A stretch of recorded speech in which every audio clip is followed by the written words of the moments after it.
Welcome everyone to Fundamentals of Kabbalah and Chassidut. We are continuing our series on cycles of seven and secrets of Shabbat. Tonight, we actually are going to take a piece from Fruits of the Orchard in Parshat Chukat that we didn't study in Fruits of the Orchard. But as you'll see, it has to do with Shabbat. And that's why we're going to be learning it. It's a very, very interesting idea and leads to many, many profound ideas.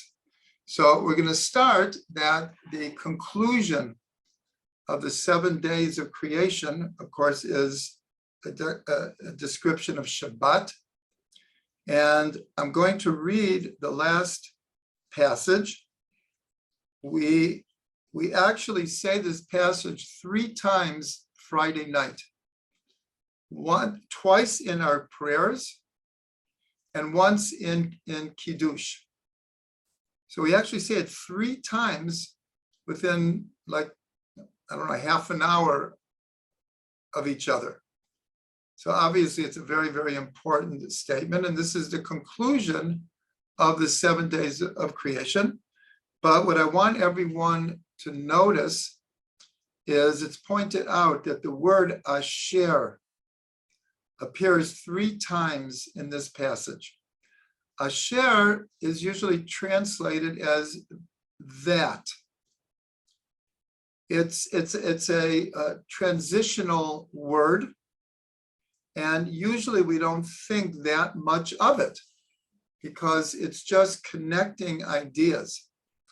So I'm going to read it in Hebrew and English, and we'll notice the 3 times that it says Asher, and then we're going to learn what's the significance of this.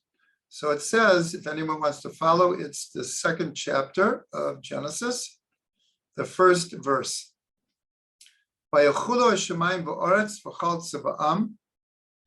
And God finished the heaven and earth and all of its host. Elokim b'yom hashvi'i malachto. Now here's the first one. Asher asa. And God completed on the 7th day the work that Asher he had done. Vayishpot b'yom hashvi'i mikom malachto. And he rested on the 7th day from all of his work. Asher asa. That he did. That's the 2nd Asher. Vayavorech Elokim et Yom HaShvi'i v'yikadesh oto. And God blessed the 7th day and he sanctified it. Ki bo shavat mikol malachto, because in it he rested from all of his work. Asher, 3rd time, bara Elokim la'asot. God rested from all of the work that he had created to do. So the word Asher appears 3 times. Usually we wouldn't even notice this because it's just a common word. But now we're going to see the significance, because if you go to Parshat Chukat in Bamidbar, in the book of Numbers, chapter 19, the 1st verse. So it says, "V'yadaber Hashem el Moshe ve'el Aaron lemor." And God said to Moshe and Aaron, saying, and now the Torah is introducing the mitzvah of Para Aduma. Para Aduma, the whole parsha is called Chukat, because Chukat is a type of mitzvah that's very paradoxical, that seemingly transcends normative logic. The 2nd verse, Zot Chukat Torah. This is the chok of the Torah. This is the greatest paradox or mysterious mitzvah of the Torah. Asher Siva Hashem Lemor. Now we're going to see that in this first passage, the word Asher appears 3 times also. So I'll just do that again. Zot chukat Torah asher tziva Hashem. This is the chok of the Torah that God has commanded. Lemor, saying, Daber b'nei Yisrael v'yichu alecha para aduma tamima, and say to all of Israel they should take to you a red heifer that is tamima, is whole, asher ein bamum, that has no blemish, asher lo ala le'ol, that has never had on it a yoke. So here we see in the beginning of the explanation of the mitzvah of paraduma. Paraduma is the ritual that was done at the time of the temple to purify people from what's called tumat met, the impurity of death. And it was a whole week ritual, actually, and to be sprinkled with the ashes that were mixed with water on a person, and that would cleanse them. So the paradox is that this ritual made those who were impure pure, but those that administered this ritual and prepared it, they became impure. So that's what's called the paradox. The same action or the same ingredients of the paraduma is making the impure pure and the pure impure, all at the same time. But for our purposes, we notice that the word asher appears here 3 times also. And again, we might just pass over it and not even think about it. Asher is a common word and it means that. But our commentaries point out there's a deep connection between the passage that we read 3 times on Friday night, describing the end of the creative process and describing Shabbat, and this mitzvah paraduma. And the link is that each passage has the word asher 3 times. So what is the teaching?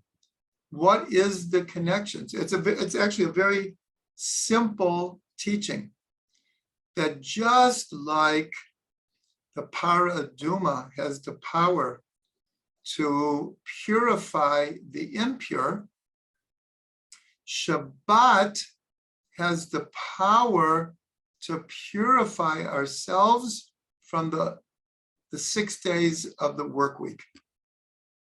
That's the message. It's actually a very simple message that just like the paraduma has the power to turn impure into pure, sometimes we go into Shabbat exhausted, troubled. The week didn't go the way we wanted to go. Friday, we were rushing the whole day. And even though we're looking forward to Shabbat and the day of rest, we're coming, let's just say, not every week is difficult. Not every week is challenging, but many times it is. And so we're told just a simple message here that Shabbos has the power to turn our problems, our troubles, our distractions, and we enter into the world of Shabbat. So that is the simple message. But I'd like to take it a little bit farther because there's another connection here, and that has to do with water. Because what would they do with the paraduma? They would slaughter the paraduma and then burn it until there was only ash left. And then they would take a cedar branch and hyssop and a string of red string, and it would all be put into living waters, and then the person would be sprinkled with this concoction, and that is what would purify them. Now, it's beyond our ability to really understand how exactly that purifies us from the purity of death. That is not our purpose right now. There are many, many explanations, very symbolic, very allegorical, very metaphorical, mystical, of what actually is going on here. But here, the point I want to bring is the ashes of the paraduma are put into living waters, and then the person is sprinkled with them. So this is connected to a Torah from the Baal Shem Tov. The Baal Shem Tov quotes a saying in the Gemara. It says in the Gemara, Met be'erev Shabbat, siman yafelo. A person who passes away, who dies on Erev Shabbat, on Friday, it's a good sign for him. This is coming from the sages that they've found, because in ancient days, burial was usually as quickly as possible.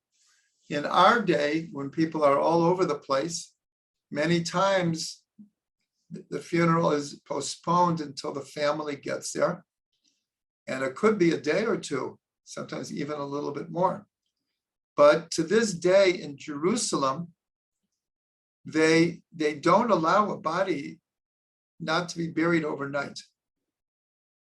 So the Baal Shem said, quoting the Gemara, it's a good sign for someone to pass away on Friday, because they'll enter into the next world in Shabbos mode. They pass away on a Friday. In most cases, they would be buried on a Friday. And therefore, this transition of the soul it's a good sign. It's like an easier transition. But the Baal Shem Tov, not to minimize this explanation, but he came up with a different way of understanding it. And he explained like this: someone who goes through an ego death on Erev Shabbat, it's a good sign that they will go into Shabbat purified. They'll go into like the next world, as we've learned that Shabbat is 1/60th of the world to come. So that's how the Baal Shem said, that for a person to go through an ego death, which means introspection, thinking about the week, and then trying to purify ourselves in order to go into Shabbat. So the Baal Shem added a way to do this, and not everyone does it. It can be done mentally, but his great advice was to go to the mikvah Erev Shabbat. That's why one of the reasons why it's a very, very big custom among Hasidim to go to the mikvah Erev Shabbat is very, very connected to this teaching of the Baal Shem Tov. That going into the waters of the mikvah is like returning to the womb, is returning to a place of purity.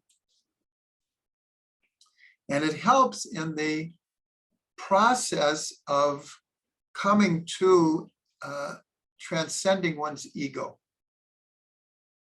So here we see a connection between the waters of the paraduma and the waters of the mikvah.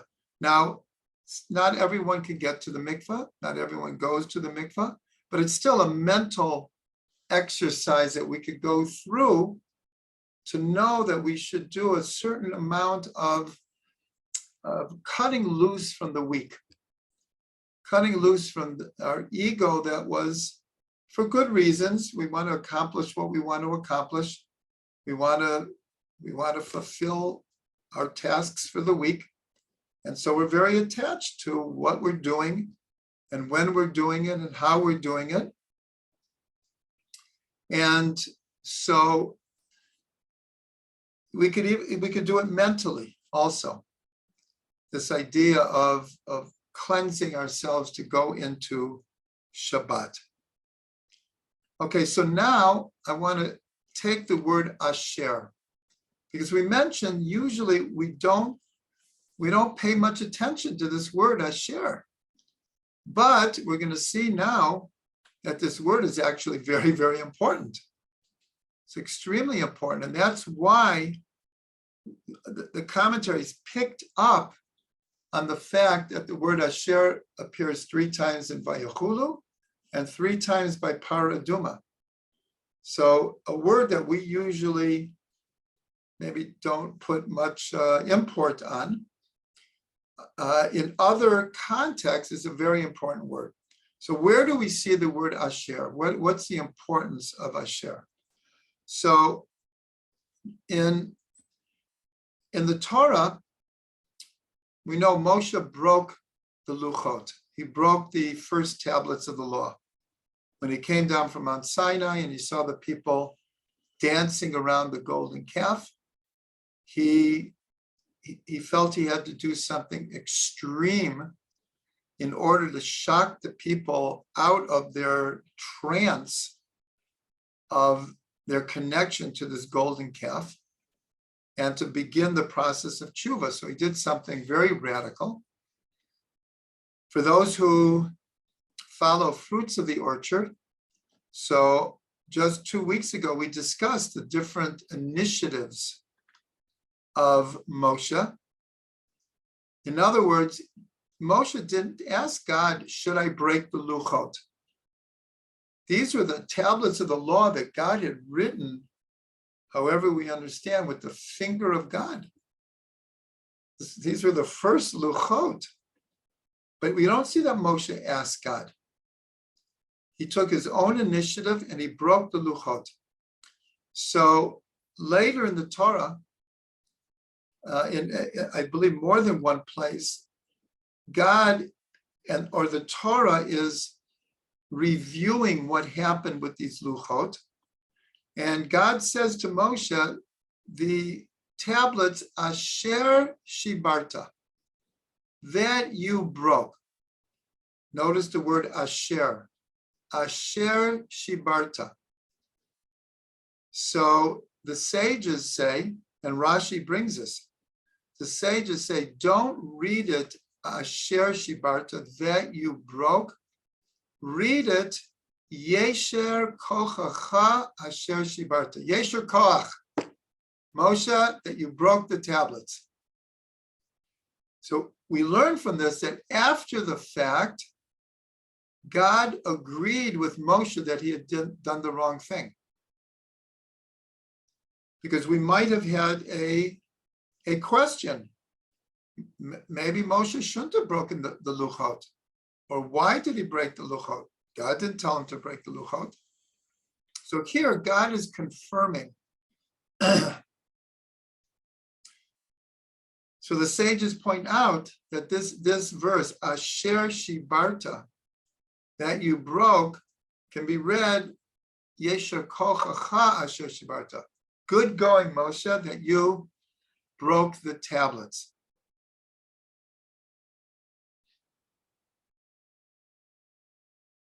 So here we see the word asher is coming in actually a very crucial place.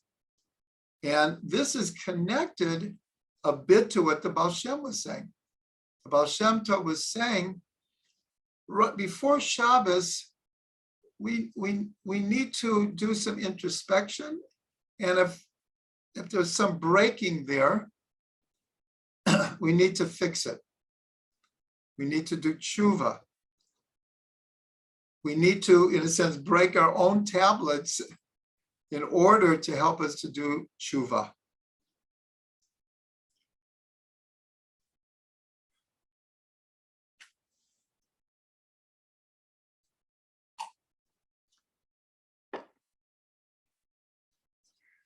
Now, where else do we see this word asher? Here we see it in a name of God that is only revealed one time in the entire Tanakh, and that's at the golden calf, at the burning bush, when God revealed, when Moshe says, when I go back to Egypt and the people ask me, who sent you? Who should I tell them? And God replied, tell them, Ekia Asher Ekia. I will be that I will be. The that is the Asher. Ehyeh Asher Ehyeh. I will be that I will be. So usually we look at this name of God and we notice it says the term I will be twice. And we look at Asher as this transitional word that means that. I will be that I will be. But the fact that this word appears in this one-time revelation of God's name obviously is very significant. So what we can see from this, that in general, the word that in English or in Hebrew, asher or ka'asher, is when we really apply it to different contexts, is an important transitional concept. So here it's between I will be. Well, how do you get to the second I will be? It's through the word asher. And then let's go back to the paraduma. How do we get from impurity to purity? There has to be a transition. So there the word asher appears 3 times. And how do we get to from the headspace of the week to the headspace of Shabbos? There has to be a transition. And so this word asher is a transitional word, but it has a koach to it. And that's God says, Yesher kochacha asher shabarta. Good going, Moshe, that you broke it. So if we really look at Shabbat in a deep way and we compare it to this name of God, I will be that I will be. So we can understand that one of the most essential things we can say about Shabbat is that we connect to the deepest part of ourselves. And this, of course, is connected to this idea that on Shabbat we have an extra neshama yetera. Meaning that, let's say during the week, we have a neshama. Actually, we're going to learn how that is true. But for right now, we have a neshama. But compared to having a neshama yetera, a double portion, Shabbat is a double portion. Just like in the desert, we got 2 portions of manna on Friday. So we would have it for Shabbat. That's why we put out 2 loaves of bread at every meal to indicate a double portion. So we get a double portion of soul. So we go from I will be during the week to a greater I will be on Shabbos. And this is through this word asher, through this transition that the Baal Shem Tov was talking about, that through deep introspection and preparing for Shabbat, not just physically. We always say that for Pesach, it's not just that we're cleaning our houses and we're getting rid of the chametz. There's supposed to be a parallel process of tshuva going on, of cleansing, of getting rid of the chametz.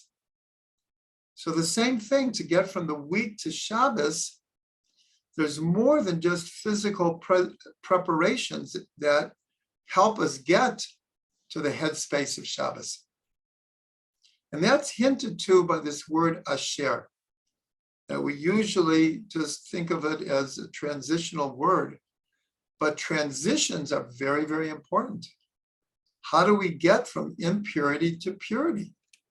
How do we get from the 6 days of the week to Shabbat? And so going back to the connection of the word asher appearing 3 times by Yechulu, by Shabbat, 3 times by the Paraduma. So we could say that our first statement, just like the Paraduma purifies us from the impurity of death, so too Shabbat has the power to purify ourselves. So no matter what state of mind we go into Shabbat, if we realize what a cleansing we can go through on Shabbat, then Shabbat can do its magic. But we have to be mentally and spiritually and emotionally prepared for that. So now let's just look at one more connection with asher. Asher is the root of ashrei. Ashrei is the prayer that we say 3 times a day. It's the 145th Psalm. Actually, if you look at the 145th Psalm, it doesn't say ashrei. The sages added ashrei in the beginning of the 145th Psalm, and we say that 3 times a day. Again, 3 times. We know that anytime something is 3 times, it means a chazaka. There's a certain strength to it. And this Shabbos, when we finish the book of Bamidbar, we're going to, like the biggest chazak of the year, we're going to stand up and yell, chazak, chazak, v'nit chazek. Be strong, and be strengthened. So ashrei comes from the word asher. Asher, if you just change the vowels, is osher. Osher means riches. Osher is like riches of pleasure. Ashrei means happy is, joyous is. So here we see the root of asher is joy, happiness, and spiritual riches. So that is what Shabbat is. So the fact that the word asher appears 3 times in Vayechulu is teaching us a different way. We'll call it a parallel way to what the Baal Shem was teaching about through an ego death, we can prepare for Shabbat.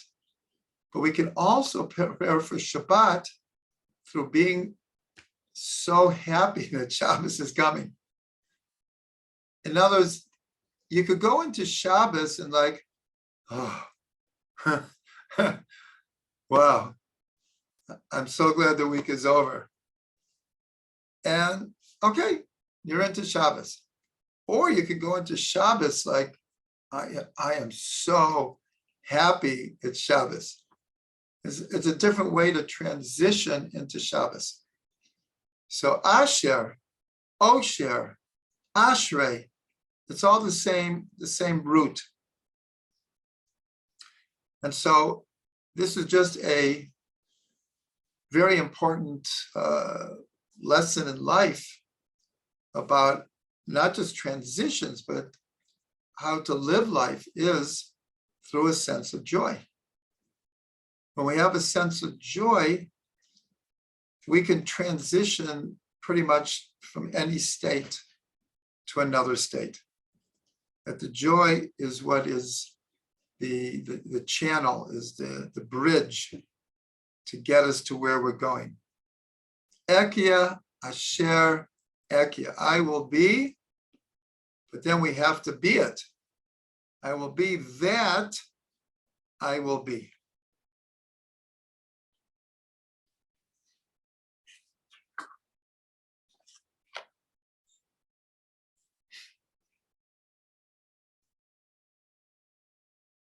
Okay, so since we mentioned the idea of the world to come in the beginning of the class, we mentioned this idea of the transition. Met be'erev Shabbat, siman yafelo. Someone who passes away on Erev Shabbos, it's a good sign for them. We mentioned that it's a transition into the next world. So we know that the sages said that Shabbat is 1/60th of the world to come.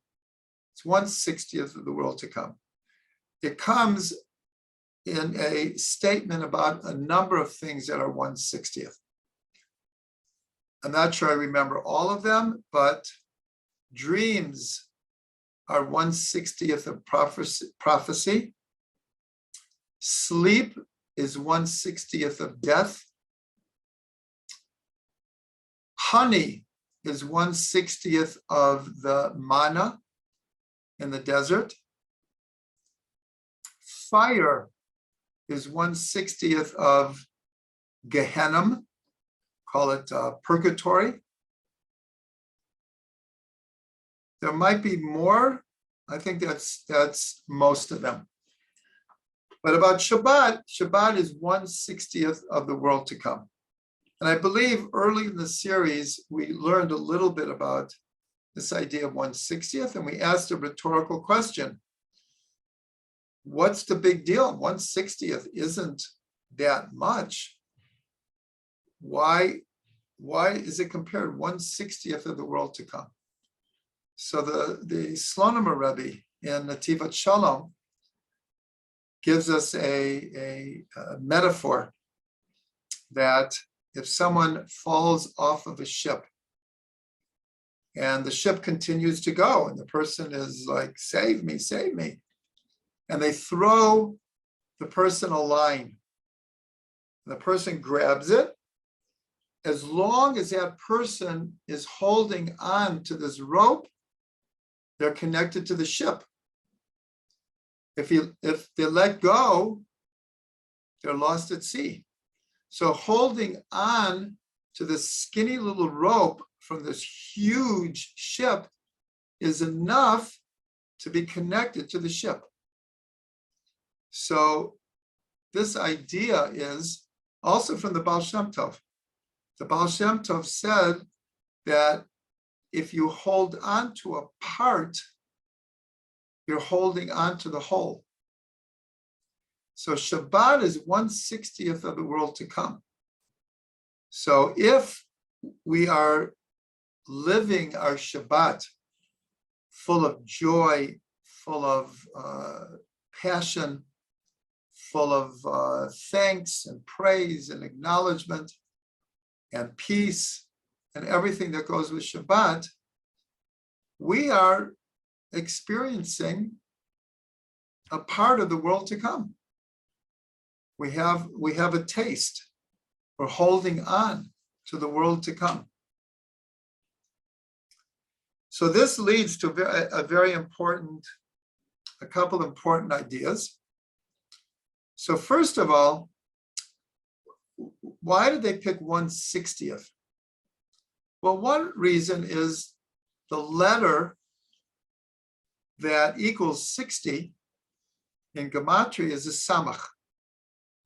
And a samach is a circle. Its shape is like a circle. So there's no beginning and there's no end. So that is part of the symbolism of the eternity of God, the eventual eternity of the world to come, and the eternity of the soul. But this is in relationship to Shabbat. But in general, in Jewish law, we have a very important concept called batal b'shishim, nullified in 60.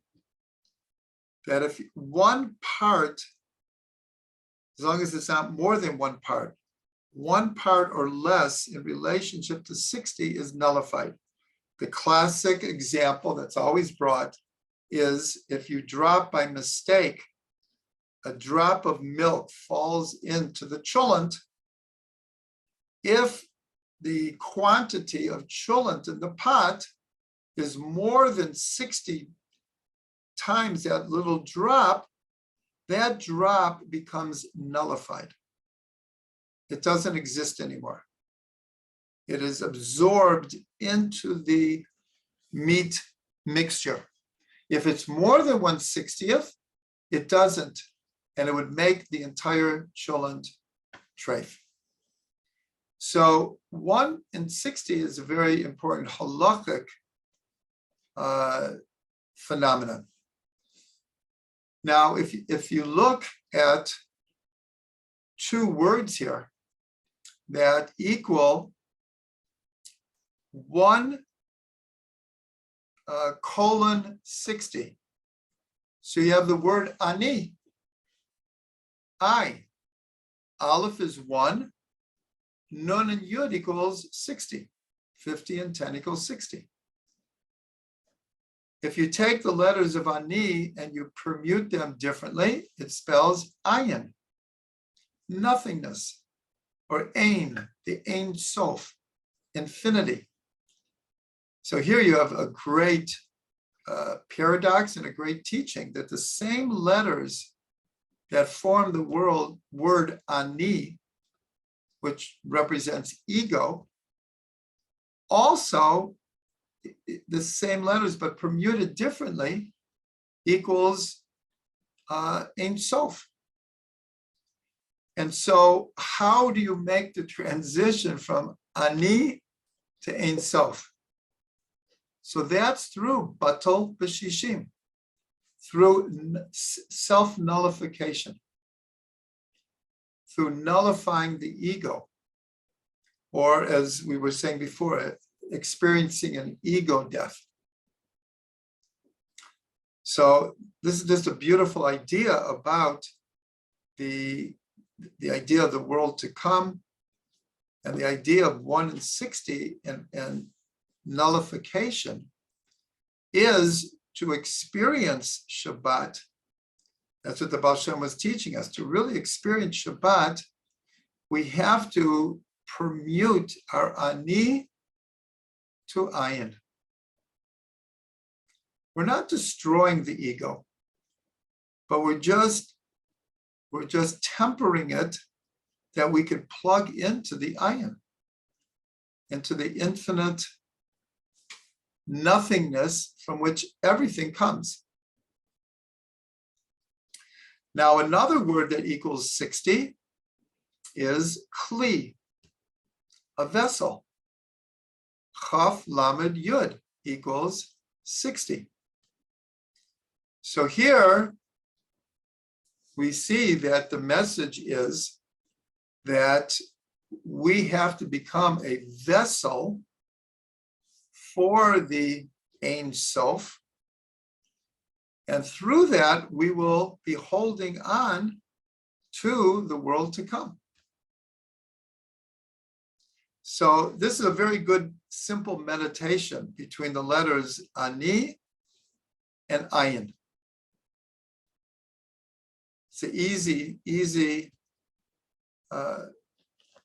contemplation, but it could really take us to very, very deep and actually fundamental rectifications. Now, I want to end with a very, very famous disagreement between Rambam and Ramban regarding the world to come. The Rambam, his stated belief is the world to come is all spiritual. There will be no physical element, no physical reality to the world to come. It's a completely spiritual state of being. The Ramban disagreed and said that the world to come will be a union, a combination of physical and spiritual. So this is connected to the whole idea of Techiyat HaMetim, the idea of the resurrection of the dead. Physical bodies and souls will unite in a way that is really beyond our ability to comprehend. But still, the idea of Techiyat HaMetim is a union. That's actually what I learned from Rav Ginsburg, that the best way to explain Techiyat HaMetim is a state of being which will be a perfect union between physical and spiritual. So we could actually bridge these two opinions between Rambam and Ramban.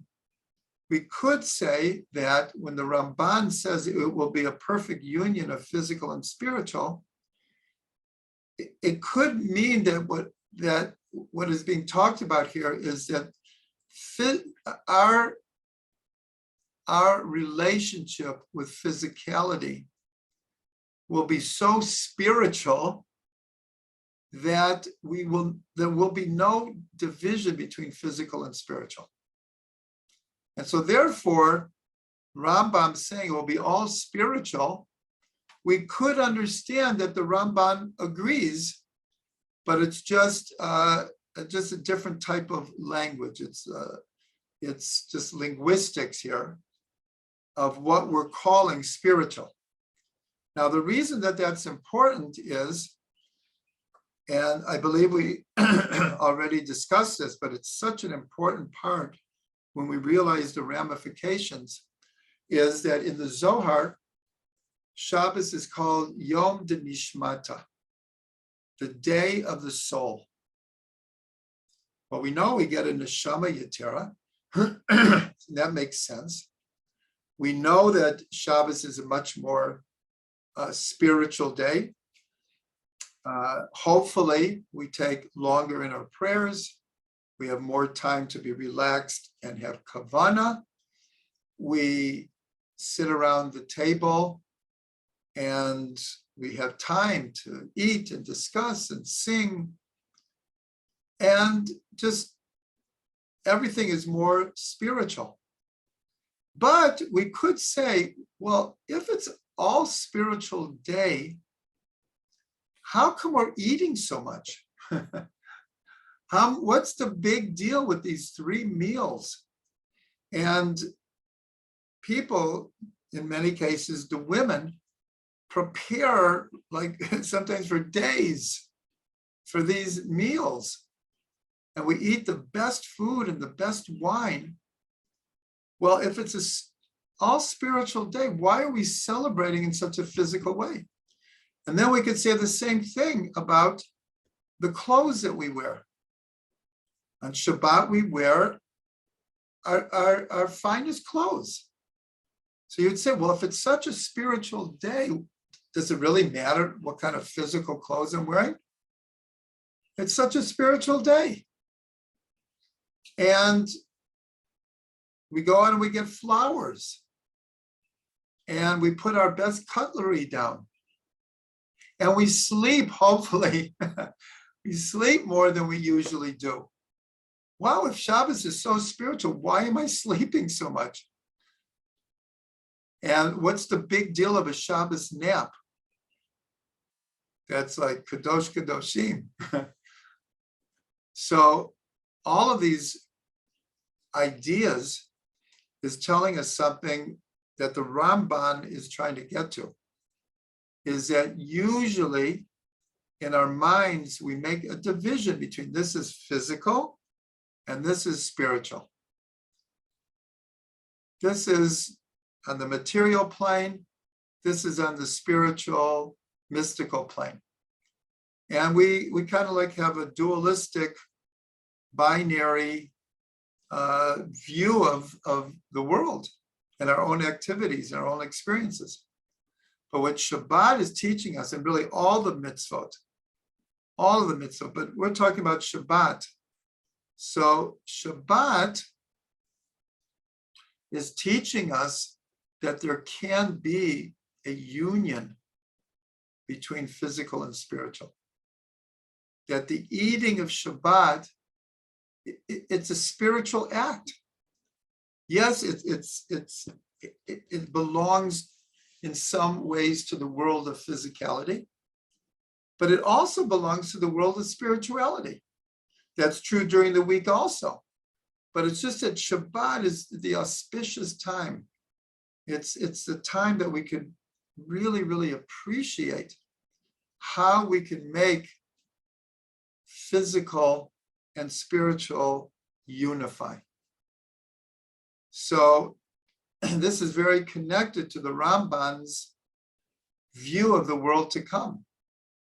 That it's not a matter of whether it's going to be physical and spiritual or just spiritual. It's all going to be the same. Our consciousness is going to change to the point that everything is going to be spiritual. All of our experiences are going to be spiritual experiences.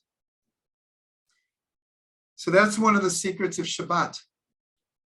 That's really one of the deepest secrets of Shabbat, is this unification of the physical and the spiritual. So we'll end with a bracha. We know that in the Zohar, tzaddikim are called Shabbat, because this very, very high level that we've just been talking about, a tzaddik can experience it during the week. And we can also. We have those moments that feel like Shabbat, transcend the physical, where we can have a unity of physical and spiritual. So I just bless all of us that someday we merit what we say in the benching, the grace after meals and Shabbat, that we're praying for a Yom Shekulo Shabbat, a day that is all Shabbat. May we all merit to that.